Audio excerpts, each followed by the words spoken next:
फिक्र की शुरुआत उस लिस्ट से राजनीतिक गलियारों में जिसकी चर्चा कई दिनों से चल रही थी। बीजेपी अध्यक्ष नितिन नवीन ने अपनी नई टीम की घोषणा कर दी है। वो 20 जनवरी 2026 को भारतीय जनता पार्टी के पूर्णकालिक राष्ट्रीय अध्यक्ष बने थे और अब जाकर उन्होंने पार्टी के अंदर भी बड़े बदलाव किए हैं, जिसमें 2027 में होने वाले यूपी विधानसभा चुनाव और 2029 में होने वाले लोकसभा चुनाव की अभी से तैयारियों वाली झलक दिखाई दे रही है। तो सबसे पहले इस लिस्ट से जुड़ी फिक्र की डेटा फाइल देख लेते हैं, यानी नंबर्स के हिसाब से यह लिस्ट क्या कहती है।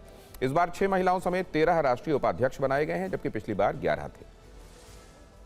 8 राष्ट्रीय महामंत्री बनाए गए हैं, पिछली बार ये 7 थे। इस बार जैसा मैंने आपको बताया, एक बार फिर से रिकैप कर देता हूं, 6 महिलाओं समेत 13 राष्ट्रीय उपाध्यक्ष बनाए गए हैं, पिछली बार 11। राष्ट्रीय महामंत्री इस बार 8 बनाए गए हैं, पिछली बार 7 थे। राष्ट्रीय मंत्री बनाए गए हैं इस बार 16, पिछली बार 11 थे। और अब नामों की भी बात कर लीजिए। आज की नई टीम में कुछ बड़े बदलाव हैं जिनकी सबसे ज्यादा चर्चा है। इस टीम में स्मृति ईरानी की वापसी हुई है, वो महासचिव बनाई गई हैं। पुरानी टीम में एक भी महिला महासचिव नहीं थी। संघ के प्रचारक रहे लेखक और चिंतक राम माधव की उपाध्यक्ष के रूप में वापसी हुई है। और सबसे बड़ा बदलाव भारतीय जनता पार्टी की मीडिया और सोशल मीडिया टीम में दिखाई देता है। अनिल बलूनी को बरकरार रखा गया है, लेकिन उनके साथ सह प्रभारी रहे संजय मयूख को हटाया गया है। अमित मालवीय की जगह दीपक म्हास्के को सोशल मीडिया संयोजक बनाया गया है, यानी अमित मालवीय की इस पद से छुट्टी कर दी गई है। म्हास्के की पहचान सिर्फ राजनीतिक संगठनकर्ता के तौर पर नहीं है, वो केमिस्ट्री के प्रोफेसर भी रह चुके हैं। चुनावी डेटा एनालिसिस, कृषि, सरकारी योजनाओं और पब्लिक सेक्टर में काम का अनुभव रखते हैं। वाणिज्य मंत्री पीयूष गोयल भी संगठन में लौटे हैं। राजेश अग्रवाल की जगह उन्हें कोषाध्यक्ष बनाया गया है। राजेश अग्रवाल बीते 12 वर्षों से पार्टी का फाइनेंस डिपार्टमेंट देख रहे थे, लेकिन अब सवाल उठ रहा है कि पीयूष गोयल को यह जिम्मेदारी मिलने से क्या उनका केंद्रीय मंत्री पद बरकरार रहेगा। इस पर तस्वीर अभी साफ होना बाकी है। इसके अलावा युवा मोर्चा के अध्यक्ष तेजस्वी सूर्या की विदाई हो गई है। उनकी जगह गुजरात के हेमांग जोशी को यह जिम्मेदारी मिली है। युवा मोर्चा के अलावा महिला मोर्चा, ओबीसी मोर्चा, किसान मोर्चा, एससी मोर्चा, एसटी मोर्चा और अल्पसंख्यक मोर्चा के अध्यक्ष भी बदल दिए गए हैं। राजकुमार चहर की जगह बंसीलाल गुर्जर को किसान मोर्चा का अध्यक्ष बनाया गया है। लाल सिंह आर्य की जगह शिवेश कुमार राम को अनुसूचित जाति मोर्चा का अध्यक्ष बनाया गया है। समीर ओरांव की जगह डॉक्टर मन्नालाल रावत को अनुसूचित जनजाति मोर्चा का अध्यक्ष बनाया गया है। के लक्ष्मण की जगह अमरपाल मौर्य को ओबीसी मोर्चा का अध्यक्ष बनाया गया है। वनति श्रीनिवासन की जगह रूप चौधरी को महिला मोर्चा का अध्यक्ष बनाया गया है। जमाल सिद्दीकी की जगह कुंवर बासित अली को अल्पसंख्यक मोर्चा का अध्यक्ष बनाया गया है।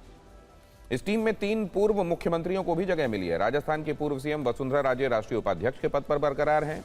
उत्तराखंड के पूर्व सीएम तीरथ सिंह रावत को भी राष्ट्रीय उपाध्यक्ष बनाया गया है। इसके अलावा त्रिपुरा के पूर्व सीएम बिप्लब देव राष्ट्रीय महासचिव बने। 65 सदस्यीय इस नई टीम में 12 महिलाएं हैं, यानी लगभग 20% का प्रतिनिधित्व है। 16 राष्ट्रीय सचिवों में 14 नए चेहरे और 8 राष्ट्रीय महासचिवों में 6 नए चेहरे शामिल हैं। इसके अलावा कुछ ऐसे बड़े नाम भी हैं जो पुरानी टीम में थे, उन्हें बरकरार रखा गया है। वसुंधरा राजे और अनिल बलूनी का नाम हम आपको बता ही चुके हैं। उनके अलावा बीएल संतोष राष्ट्रीय महामंत्री संगठन बने रहेंगे। लंबे समय से एबीवीपी कार्यकर्ता रहे विनोद तावड़े को उनके कुशल सांगठनिक कौशल के लिए फिर से महासचिव बनाया गया है। पश्चिम बंगाल में बड़ी विजय दिलाने वाले सुनील बंसल को दोबारा महासचिव बनाया गया है। चंडीगढ़ से सौदान सिंह को उपाध्यक्ष से हटाकर राष्ट्रीय सह महामंत्री संगठन बनाया गया है। मुंबई से शिव प्रकाश भी राष्ट्रीय सह संगठन महामंत्री की भूमिका में बने हुए हैं। बीजेपी के मार्गदर्शक मंडल और parliamentary board, central election committee में फिलहाल कोई बदलाव नहीं किया गया है। इस टीम में चुनावी राज्यों का भी ख्याल रखा गया है। यूपी की खास तौर पर बात करें तो राष्ट्रीय उपाध्यक्ष वाली सूची में यूपी से 2 बड़े चेहरे रेखा वर्मा और प्रोफेसर तारिक मंसूर शामिल हैं। राष्ट्रीय महासचिव वाली सूची में भी यूपी से 2 बड़े नाम हरीश द्विवेदी और स्मृति ईरानी हैं। राष्ट्रीय सचिव वाली सूची में भी यूपी से 2 नाम डॉक्टर भोला सिंह, संगीता यादव शामिल हैं। संगीता यादव यूपी से ही राज्यसभा सांसद हैं।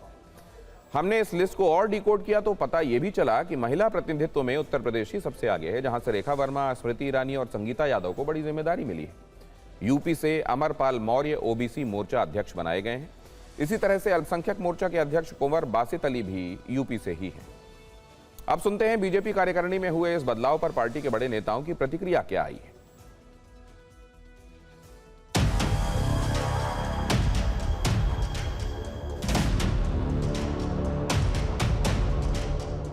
प्राइम मिनिस्टर नरेंद्र मोदी जी का अब सोच देखिए किस तरीके से अपना टीम बनाते हैं, और हर स्टेट, हर रीजन, समाज के अलग अलग वर्ग और तजुर्बे वाले, एक्सपीरियंस और ऊर्जावान नए चेहरा किस तरीके से मिश्रण करके टीम बनाते हैं। एक बहुत ही अच्छी टीम तैयार हुई है।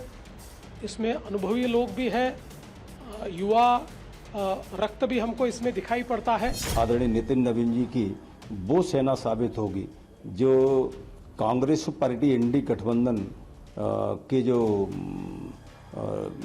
ये कह सकते हैं कि विकास विरोधी, जन विरोधी जो चेहरे हैं उनको उजागर करके और पार्टी को आगे बढ़ाने का काम करें। नए लक्ष्यों के साथ में देश भर में भारतीय जनता पार्टी की सरकार की योजनाएं नीचे तक पहुंचे और संगठन का विस्तार हो, ये तमाम विषयों को लेकर पार्टी ने संगठन में दायित्व दिया है। जिन लोगों ने मुझे ये दायित्व दिलाने में जो अपने कर्तव्य निभाए, उन लोगों का मैं दिल से शुक्रिया अदा करती हूँ, बहुत आभार व्यक्त करती हूँ। प्रायोरिटीज भारतीय जनता पार्टी की बिल्कुल स्पष्ट रहती है कि जनता की सेवा के लिए भारतीय जनता पार्टी को चुनाव जीतना है, और प्राण से सोशल मीडिया के माध्यम से हम और हमारी पूरी टीम इसमें काम करेगी। मुझे लगता है कि कांग्रेस तो छोड़िए, अब पूरे देश को फर्क नहीं पड़ रहा है। आप टीमें जितनी बदल लें, कि जो आपका 12-13 साल का जो फेलियर है ना, तो अब ये टीम बदलने से नहीं जाएगा। बीजेपी की नई टीम का गठन हो गया है। पार्टी ने कई नए लोगों को मौका दिया है। पीएम मोदी ने इसके बाद एक्स पर लिखा है, मुझे भरोसा है कि ये टीम हमारी पार्टी को मजबूत करने और पब्लिक सर्विस पर फोकस करने में अपना बेस्ट देगी। वैसे बीजेपी की इस टीम में एक बात और खास है, 65 सदस्यीय इस टीम में संगठन के पुराने और अनुभवी चेहरों को बनाए रखने के साथ बड़ी संख्या में नए चेहरों को जिम्मेदारी मिली है। पुरानी टीम में कुल 43 नाम थे, इनमें से सिर्फ 14 इस नई टीम में भी बरकरार हैं, जबकि 29 पुराने नाम नई टीम से बाहर हो गए। दूसरी तरफ नई टीम में कुल 65 नाम शामिल किए गए हैं और इनमें से 51 चेहरे ऐसे हैं जो पुरानी टीम में बिल्कुल नहीं थे। पुरानी टीम से करीब 32.6% नामों को बरकरार रखा गया है, जबकि 67.4% चेहरे अब नई टीम का हिस्सा नहीं है। नई टीम में करीब 78.5% चेहरे नए। बीजेपी अध्यक्ष नितिन नवीन खुद अपेक्षाकृत युवा राष्ट्रीय अध्यक्ष हैं, ऐसे में उनकी टीम में युवा चेहरों को आगे लाने की कवायद स्वाभाविक लगती है। हालांकि टीम में अनुभवी और उम्रदराज नेताओं को भी अहम जिम्मेदारियां मिली हैं। देश में अगला लोकसभा चुनाव 2029 में होना है, तब तक जेनजी की हिस्सेदारी मतदाताओं में और बढ़ेगी। ऐसे में बीजेपी के सामने चुनौती सिर्फ अगला चुनाव जीतने की नहीं है, बल्कि आने वाले दशक के लिए नेतृत्व की अगली पीढ़ी तैयार करने की भी है। राजनीति में युवा अवस्था कुछ देर से आती है।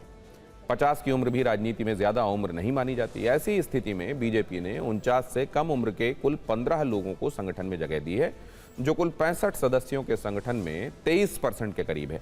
आप ये कह सकते हैं कि लगभग 1/4 युवा हैं।